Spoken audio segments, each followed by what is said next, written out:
দাঁড়িয়ে পেশাব করলে কি গুনাহ হবে? ওযু করার পর বাচ্চার পেশাব হাতে লাগলে কি পুনরায় ওযু করব নাকি শুধু হাত ধুলেই হবে? মোবাইল পকেটে নিয়ে নামাজ পড়া যাবে? বিদেশে যাওয়ার জন্য বয়স বাড়লে কি গুনাহ হবে? আমার একটা ডিপিএস আছে, তার সুদ দিয়ে কি আমি নিজের বাথরুম বানাতে পারবো? আজান চলাকালীন ওয়াশরুমে থাকলে মনে মনে আজানের জবাব দেওয়া যাবে কি? বাসায় মেয়েরা কি মাথায় কাপড় ছাড়া থাকতে পারবে যদি বাসায় কোনো পরপুরুষ না থাকে? প্রাপ্তবয়স্ক হওয়ার পর যদি জানতে পারে আকিকা হয়নি, সেক্ষেত্রে করণীয় কি? হাতে কলমের কালি থাকলে ওযু হবে কি? বিয়েতে শেরওয়ানি পরা কি ইসলাম সম্মত? ঘরে কবুতর বা পাখি পালন করা কি গুনাহ? পানির নিচে ছতর ঢাকা লাগবে কি? আজান চলাকালীন সময় নামাজ পড়া যাবে কি না? যদি কেউ 40 দাওয়াত দিয়ে থাকে তবে সেখানে যাওয়া কি জরুরি? না গেলে কোনো গুনাহ হবে? চলুন আমরা প্রবেশ করি প্রশ্ন উত্তরের আলোকিত ভুবনে। মারিয়াম মিজান এর থেকে আপনি লিখেছেন ইউটিউব চ্যানেলে, ওযু করার পর বাচ্চার পেশাব হাতে লাগলে কি পুনরায় ওযু করব নাকি শুধু হাত ধুলেই হবে? না, পুনরায় ওযু করার দরকার নেই। বাচ্চা পেশাব যদি হাতে লেগেছে আপনার ওযু অবস্থায়, তাহলে যে অংশে হাতে লেগেছে ওই অংশটা পানি দিয়ে ধুয়ে ফেললে চলবে। তাবিম খান আপনি লিখেছেন মোবাইল পকেটে নিয়ে নামাজ পড়া যাবে? উত্তর হলো যাবে, কোনো অসুবিধা নেই, তবে নামাজ যাতে মনোযোগ নষ্ট না হয় সেজন্য সাইলেন্ট ইত্যাদি করে নেওয়া উচিত। জুমানা ইসলাম আপনি লিখেছেন বিদেশে যাওয়ার জন্য বয়স বাড়লে কি গুনাহ হবে? বিদেশে যাওয়ার জন্য যদি বয়স বাড়িয়ে লিখতে হয় যে এত বছর না হলে সেটি করা যাবে না, তাহলে সেক্ষেত্রে আপনি ওই বয়স বাড়িয়ে লিখেছেন, অবশ্যই সেটি গুনাহের কারণ হবে, কারণ মিথ্যা বলা সর্বাবস্থায় ইসলাম হারাম করেছে। এমডি আবির আপনি লিখেছেন আমার একটা ডিপিএস আছে, তার সুদ দিয়ে কি আমি নিজের বাথরুম বানাতে পারবো?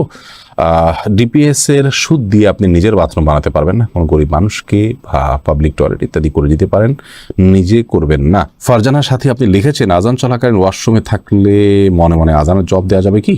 মনে মনে আজানের জবাব নয়, আজানের জবাব দিতে হবে মুখে। আপনি বাথরুমে থাকলে সেখানে তো আল্লাহর নাম উচ্চারণ করবেন না, এই জন্য আজানের পরপর যদি বের হন তাহলে বাইরে এসে আপনি আজানের জবাব দিতে পারেন, অথবা আপনি দিবেন না। মনে মনে দিলে আপনি সেটা দিতে পারেন, আল্লাহর কাছে সব আশা করতে পারেন যে আমি চেষ্টা করেছি, আল্লাহ তাআলা সেজন্য সব দিতেও পারেন, কিন্তু আজান মূলত জবাব দিতে হবে মুখে, বাথরুমে সেটা করা যাবে না। অতএব করতে পারছেন না সেজন্য মনে মনে আপনি দিতেই পারেন আপনার মনের সান্ত্বনার জন্য, এবং আল্লাহর কাছে সবার আশাও আপনি করতে পারেন। তাহমিনা খাতুন লিখেছেন শীতের দিনে অনেকে মুজাফরে সালাত আদায় করেন, এটাতে সালাত হবে কিনা? শীতের দিনে যদি মুজাফরে সালাত আদায় করেন কোনো অসুবিধা নেই, হয়ে যাবে। মুক্তি ইসলাম আপনি লিখেছেন বিসমিল্লাহ বলে ওযু শুরু করলে ওযু হবে কি? কোনো সূরা পাঠ না করে বিসমিল্লাহ বলে যদি আপনি ওযু শুরু করেন তাহলে ওযু হয়ে যাবে। ওযু শুরু করার জন্য কোনো সূরা পাঠ করার দরকার নেই, শুধু বিসমিল্লাহ পাঠ করেই ওযু করার নির্দেশনা হাদিসে এসেছে। আফরিন চৌধুরী মিম আপনি লিখেছেন হাতে কলমের কালি থাকলে ওযু হবে কি? হবে, কারণ কলমের কালির কারণে হাতের আমাদের ত্বকের উপরে আলাদা কোনো স্তর পড়ে না। জালাল আহমেদ লিখেছেন বিয়েতে শেরওয়ানি পরা কি ইসলাম সম্মত?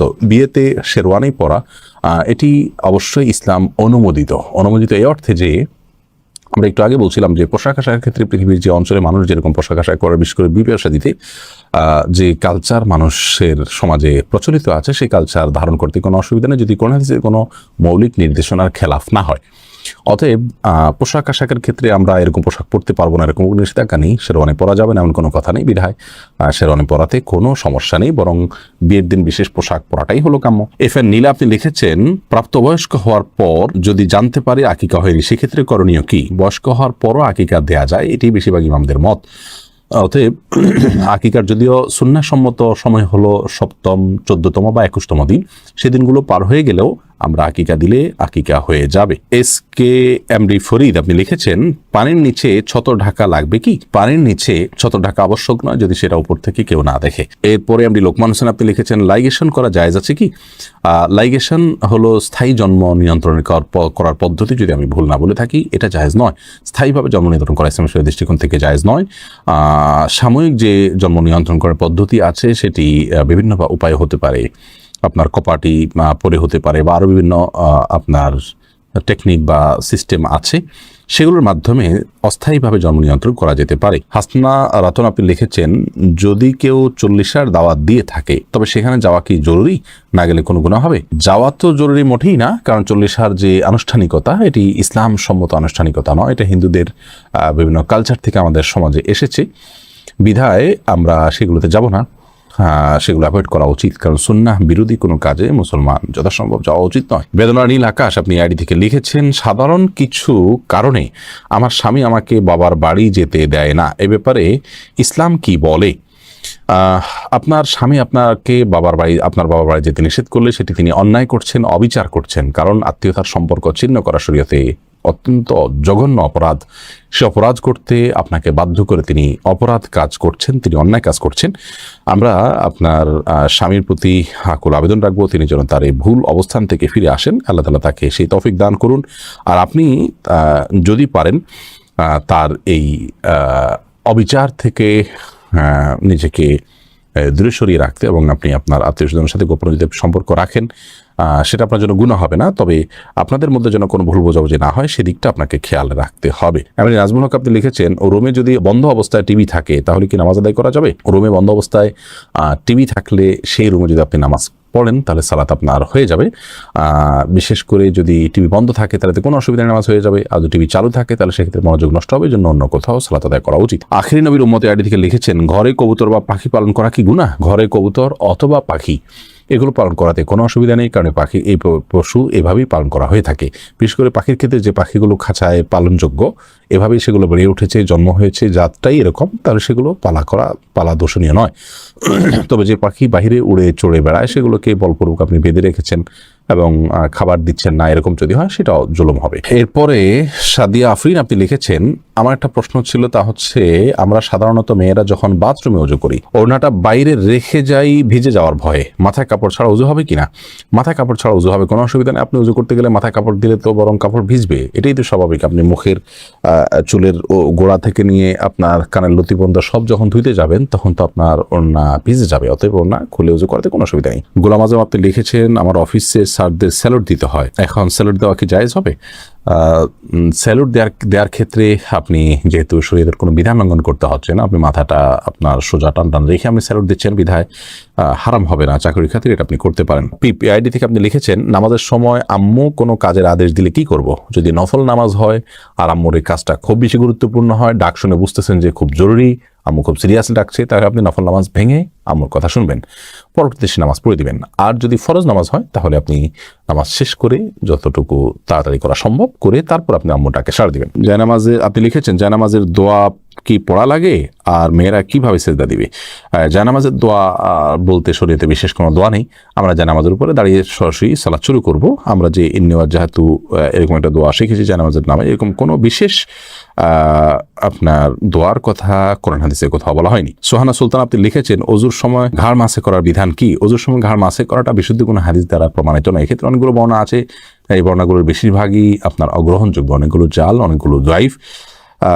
এক্ষেত্রে অনেক উলামায়ে কেরাম এটাকে মুস্তাহাব বলে থাকেন, কিন্তু মুস্তাহাব বা সুন্নাহ, বিশেষ করে সুন্নাহ সাব্যস্ত হওয়ার মতো দলিল নেই। যে দলিলগুলো আছে সেগুলো যে সমস্ত উলামায়ে কেরাম মুস্তাহাব মনে করে থাকেন, কারোর কাছে যে দলিলটা অধিকতর শক্তিশালী মনে হয় তিনি আমল করবেন, কিন্তু আমরা এটাকে শক্তিশালী মনে করি না। এই সম্পর্কে দলিলগুলোকে পর্যালোচনা করলে মনে হয় যে ঘাড় মাসের বিষয়টি মানে হাদিস দ্বারা সাব্যস্ত নয়। বাসায় মেয়েরা কি মাথায় কাপড় ছাড়া থাকতে পারবে? যদি বাসায় কোনো পরপুরুষ না থাকে কোনো অসুবিধা নেই, মেয়েদের সবসময় যে কাপড় দিয়ে থাকতে হবে একাকী থাকলেও এমন কথা কোনো হাদিসে বলা হয়নি। সাদিয়া মেহজাবিন তুরনা আপনি লিখেছেন, হাতে বড় নখ থাকলে কি ওযু হবে? হাতে যদি বড় নখ থাকে তাহলে সেক্ষেত্রে এটি অন্যায় কথা, এটা গুনাহের কথা, কারণ মুসলমান নবী করিম সাল্লাল্লাহু আলাইহি ওয়াসাল্লামের যে সুন্নাতে দায়েমা বা সুনানুল ফিতরাহ সেগুলোর উপরে আমল করার চেষ্টা করবে। হাতে বড় নখ রাখা উচিত নয়, কিন্তু যদি বড় নখ থাকে এবং তিনি অজু করেন, অজু হয়ে যাবে, সেটা সম্পূর্ণ ভিন্ন বিষয়। এরপরে আজান চলাকালীন সময় নামাজ পড়া যাবে কি না, এমডি আলাউদ্দিন আপনি প্রশ্ন করেছেন। আজান চলাকালীন সময় সালাত পড়া যেতে পারে, আজান চলাকালীন সময় যে নামাজ পড়া যাবে না এমন কোনো কথা কোরআনে কোথাও বলা হয়নি। তবে হ্যাঁ, আপনি জানেন যে এখনই আজান শুরু হবে, তাহলে আজানের জবাব দেওয়া সুন্নাত, সেজন্য শেষ সুন্নাতটা পালন করে তারপর আপনি সালাত পড়বেন। এরপরের প্রশ্ন হলো, দাঁড়িয়ে পেশাব করলে কি গুনাহ হবে? দাঁড়িয়ে পেশাব করলে সেটা অনুচিত এবং অনুত্তম হবে, কারণ হলো দাঁড়িয়ে পেশাব করলে তার ছিটা আমাদের গায়ে এসে লাগে, অথচ পেশাবের ছিটা থেকে বাঁচার জন্য নবী করিম সাল্লাল্লাহু আলাইহি ওয়াসাল্লাম তাকিদ দিয়েছেন। কবর আযাবের অন্যতম একটা বড় কারণ হলো পেশাব থেকে ভালো করে পরিচ্ছন্ন না হওয়া। এই জায়গা থেকে দাঁড়িয়ে সচরাচর পেশাব করা উচিত নয়। রাসূল আকরাম সাল্লাল্লাহু আলাইহি সাল্লাম সম্পর্কে আমাদের আয়েশা রাদিয়াল্লাহু তাআলা বলেছেন, এবং তিরমিজিতে হাদিসটি বর্ণিত হয়েছে, তার ভাষ্য হলো এরকম যে তিনি বলেছেন, নবী আলাইহিস সালাম দাঁড়িয়ে পেশাব করতেন, এই কথা কেউ বললে তোমরা বিশ্বাস করবে না। সেই জায়গা থেকে দাঁড়িয়ে পেশাব করাটাকে অ্যাভয়েড করা উচিত এবং উত্তম। তবে সৌদি আরবের উলামায়ে কেরাম বিন বাজ ইবনে উসাইমিন রাহিমাহুল্লাহ সহ অনেক উলামায়ে কেরাম বলে থাকেন যে কেউ চাইলে দাঁড়িয়ে পেশাব করতে পারেন, বিশেষ করে পেশাবের ছিটা ইত্যাদি আসবে, নাপাক হয়ে যাবে, তার কাপড় শরীর লেগে যাবে, এরকম আশঙ্কা যদি না থাকে তাহলে সে অবস্থায় দাঁড়িয়ে পেশাব করাতে অসুবিধা নাই তারা মনে করেন। তার কারণ হলো বুখারীর একটা হাদিস রয়েছে, যে হাদিসে নবী করিম সাল্লাল্লাহু আলাইহি সাল্লাম কোন একটা ময়লাযুক্ত এলাকাতে যেখানে বসার পরিবেশ ছিল না সেখানে দাঁড়িয়ে তিনি পেশাব করেছেন। এই হাদিসটাকে তারা ব্যাপক অর্থে নিয়ে থাকেন, কিন্তু প্রথম মতটি অধিকতর বিশুদ্ধ এবং দলিল থেকে আপনার দলিল সমৃদ্ধ বলে আমাদের কাছে মনে হয়। অতএব সচরাচর এবং সাধারণ অবস্থাতে দাঁড়িয়ে পেশাব না করে বসে পড়াই উচিত। রাসূল আকরাম সাল্লাল্লাহু আলাইহি ওয়াসাল্লাম স্বাভাবিক অবস্থায় সেটিই করতেন। হ্যাঁ, বিশেষ কোনো কারণে কোনো জায়গায় বসা পরিবেশ নাই, এরকম হলে সেখানে দাঁড়িয়ে পেশাব করা যেতে পারে।